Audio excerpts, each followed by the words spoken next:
আসসালামু আলাইকুম। গ্রো স্কিলের পক্ষ থেকে সবাইকে স্বাগতম জানাচ্ছি। মেটা অ্যাডভার্টাইজিং এর ধারাবাহিক সিরিজে আজকে আমরা দেখব ফেসবুকে আমরা কিভাবে পেমেন্ট সিস্টেম অ্যাড করতে পারি এবং পেমেন্ট সংশ্লিষ্ট যত বিষয়গুলো আছে সবগুলো নিয়ে আজকে কথা বলবো। তো চলুন আমি আমার স্ক্রিনে চলে যাচ্ছি। আপনারা দেখতে পাচ্ছেন এখানে আমি অ্যাডস ম্যানেজারে আছি। অ্যাডস ম্যানেজার থেকে আমরা যখন অল টুলসে যাব, অল টুলসের মধ্যে গেলে এখানে পাবেন হচ্ছে আপনি billing and payments. Billing and পেমেন্টসের মধ্যে যদি আমরা যাই, এখানে দেখতে পাচ্ছেন কারেন্ট ব্যালেন্স, অর্থাৎ ফেসবুকের কাছে কত অ্যামাউন্ট আমার ডিউ আছে, আমি চাইলে এই অ্যামাউন্টে এখন এখান থেকে পে করতে পারি। এরপর হচ্ছে আমি যদি এখানে নতুন কোনো পেমেন্ট সিস্টেম, আমার যেহেতু এখানে অলরেডি একটা পেমেন্ট সিস্টেম অ্যাড করা আছে, আপনারা যখন নতুন কোনো পেমেন্ট সিস্টেম অ্যাড করতে যাবেন, পেমেন্ট মেথড থেকে অ্যাড পেমেন্ট মেথডে যেতে হবে। অ্যাড পেমেন্ট মেথডে গিয়ে আপনি চাইলে এখানে হচ্ছে যে কোনো আপনার ডেবিট অথবা ক্রেডিট কার্ড, আর অবশ্যই ডুয়েল কারেন্সি হতে হবে, অথবা পেপাল, অথবা যদি ফেসবুকের ক্রেডিট থাকে সেক্ষেত্রে আপনি ক্লেম করতে পারেন এখানে। সো আমরা আসলে বাংলাদেশ থেকে বিভিন্ন ব্যাংকের ডুয়েল কারেন্সি কার্ড ইউজ করি। আর যদি আপনি বিভিন্ন ব্যাংকের ডুয়েল কারেন্সি কার্ড ইউজ করতে চান, ফার্স্ট আপনাকে আসলে ব্যাংকে একটা অ্যাকাউন্ট থাকতে হবে এবং আপনাকে একটা পাসপোর্ট লাগবে। কারণ পাসপোর্টের এগেনস্টে আপনি আসলে ডলারটা আপনার কার্ডে এনরোসমেন্ট করতে পারবেন। এবং আমরা বাংলাদেশ থেকে একজন ইউজার আসলে পাসপোর্টের এগেনস্টে $12,000 পর্যন্ত এক বছরে খরচ করতে পারি। এছাড়াও আমরা যারা ফ্রিল্যান্সিং পেশার সাথে জড়িত আছে তারা পিওনিয়ার কার্ড দিয়ে ক্যাম্পেইন চালাইতে পারি, পিওনিয়ার মাস্টার কার্ড দিয়ে। সেক্ষেত্রে আসলে কোনো লিমিট নাই, আপনি আনলিমিটেড এখানে খরচ করতে পারেন। এছাড়াও ফেসবুকে অনেক সময় আমরা বিভিন্ন ভার্চুয়াল কার্ড ইউজ করতে পারি, ভার্চুয়াল কার্ড ইউজ করে আপনি চাইলে ক্যাম্পেইন করতে পারেন।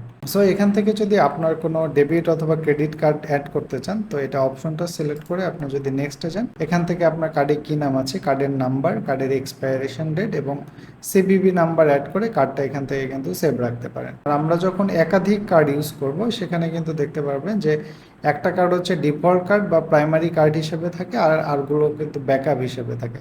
তো ফেসবুক যখনই আসলে টাকাটা আপনার কাছ থেকে চার্জ করবে, ফার্স্ট কিন্তু আসলে ডিফল্ট কার্ড থেকেই কাটার চেষ্টা করবে। ডিফল্ট কার্ড থেকে ফেইল্ড হলে কিন্তু দেন ব্যাকআপ কার্ড থেকে নেবে। যেমন আমি যদি আপনাকে এখানে দেখাই, দেখেন এখানে আগস্টের 9 তারিখে আমার একটা পেমেন্ট হচ্ছে এরা ফেইল্ড হয়ে গেছে। এর পরবর্তীতে কিন্তু আমার হচ্ছে এখানে অন্য যে ভিসা কার্ড ব্যাকআপ রয়েছে সেখান থেকে কিন্তু ট্রানজ্যাকশনটা করেছে। এখানে আরেকটি রয়েছে হচ্ছে থ্রেশহোল্ড পেমেন্ট, অর্থাৎ ফেসবুক আসলে আপনার কাছ থেকে কত ডলার ডিউ হলে দেন আসলে টাকাটা কাটবে। এখান থেকে আমরা একটা থ্রেশহোল্ড অ্যাড করতে পারি। আপনি যদি বাংলাদেশের কোনো ব্যাংকের কার্ড দিয়ে ক্যাম্পেইন চালান, সেক্ষেত্রে আপনি থ্রেশহোল্ড পেমেন্ট হিসাবে কখনোই $300 বেশি দিতে পারবেন না। কারণ হচ্ছে বাংলাদেশ ব্যাংকের রুলস অনুযায়ী বিভিন্ন ব্যয় মূলত একটা সিঙ্গেল ট্রানজ্যাকশনের $300 উপরে চার্জ করতে পারে না। তবে হ্যাঁ, অল্টারনেটিভ ওয়ে আছে।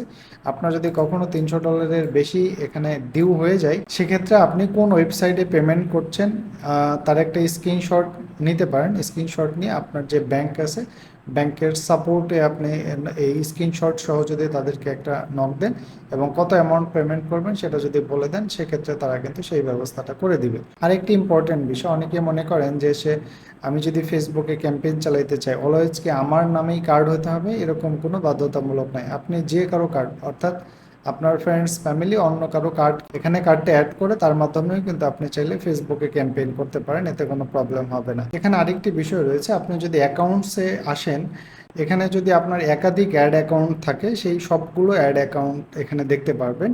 সো আপনার যদি কখনো এরকম হয় যে নির্দিষ্ট একটা অ্যাড অ্যাকাউন্টে আপনাকে পে করতে হবে, তাহলে এখান থেকে কিন্তু আপনি একটা নির্দিষ্ট অ্যাড অ্যাকাউন্টে পে করতে পারেন, অথবা আপনি চাইলে এই নির্দিষ্ট একটা অ্যাড অ্যাকাউন্টে এসে আরও কিন্তু অন্য কোনো পেমেন্ট মেথড অ্যাড করতে পারেন। এরপরে দেখবেন আরেকটি অপশন আছে ফান্ডস নামে, এর মাধ্যমে আসলে ফেসবুকে আপনি প্রিপেইড পদ্ধতিতে টাকা জমা রাখতে পারেন। সো আপনি যদি এখান থেকে অ্যাড ফান্ডে যান, এখানে আপনি যত অ্যামাউন্ট ডিপোজিট করতে চান সেই অ্যামাউন্টটা দিয়ে আপনি চাইলে নেক্সট লেভেলে গিয়ে আপনি কোন কার্ড থেকে আসলে ডিপোজিট করতে চান সেইটা দিয়ে আপনি এটা কনফার্ম করতে পারেন। তাহলে কি হবে যে ফেসবুক পরবর্তীতে যখন আপনার কাছ থেকে বিলিং করবে, সেই কিন্তু আপনার এই প্রিপেড যে ডিপোজিট করা থাকলো এখান থেকে কিন্তু বিলিং করতে পারবে। That's it. এই ছিল মোটামুটি ফেসবুকের বিলিং এবং পেমেন্টস নিয়ে কথাবার্তা। আর আরেকটা কথা আপনাদের জানিয়ে রাখি, বাংলাদেশে যারা আসলে বেসিসের মেম্বার এবং ই ক্যাবের মেম্বার, তারা আসলে $12,000-এরও বেশি আসলে স্পেন্ড করতে পারে। তো এটা আসলে তো সবার পক্ষে পসিবল হবে না যে সবাই আসলে বেসিসের মেম্বার হবে বা ই ক্যাবের মেম্বার হবে। ও আরেকটি কথা এখানে বলে রাখা দরকার যে ধরুন আপনার হচ্ছে কোনো কার্ড নাই, সেক্ষেত্রে কি আপনি ফেসবুকে ক্যাম্পেইন চালাইতে পারবেন? হ্যাঁ, চালাইতে পারবেন। এর জন্য আপনাকে যেটা করতে হবে, ফেসবুকে অনেক সময় আমরা বিভিন্ন যারা এজেন্সি রয়েছে এজেন্সির কাছ থেকে অ্যাড অ্যাকাউন্ট কিনতে পাওয়া যায় উইথ ডলার, অর্থাৎ সেই অ্যাড অ্যাকাউন্টগুলোতে অলরেডি টাকা ডিপোজিট করা থাকে। আপনি ডলারের টাকাটা সহ তাকে একটা নির্দিষ্ট প্রাইসের বিনিময়ে কিন্তু অ্যাড অ্যাকাউন্ট কিনতে পারেন। সো আপনি যদি একটা অ্যাড অ্যাকাউন্ট কিনে নেন, আপনি চাইলে ওই অ্যাড অ্যাকাউন্ট থেকেও কিন্তু আপনি চাইলে অ্যাড দিতে পারবেন, আপনার কার্ড থাকার প্রয়োজন হবে না। এছাড়াও আমি যেটা বললাম, বিভিন্ন ভার্চুয়াল কার্ড কেনা যায়, সেই ভার্চুয়াল কার্ডে আপনি চাইলে যারা কার্ড সেল করে তাদের কাছ থেকে ডলারও ডিপোজিট করে নিতে পারেন, ডলার ডিপোজিট করে সেগুলো দিয়েও কিন্তু আপনি ক্যাম্পেইন চালাইতে পারেন। দ্যাটস ইট, এই ছিল মোটামুটি ফেসবুকের বিলিং এবং পেমেন্ট সংশ্লিষ্ট কথাবার্তা। তো এই রিলেটেড যদি আপনাদের আরও কিছু জানার থাকে সেক্ষেত্রে কমেন্ট করতে পারেন। নেক্সট ভিডিওতে আবার কথা হবে। ভালো থাকবেন। আল্লাহ হাফেজ।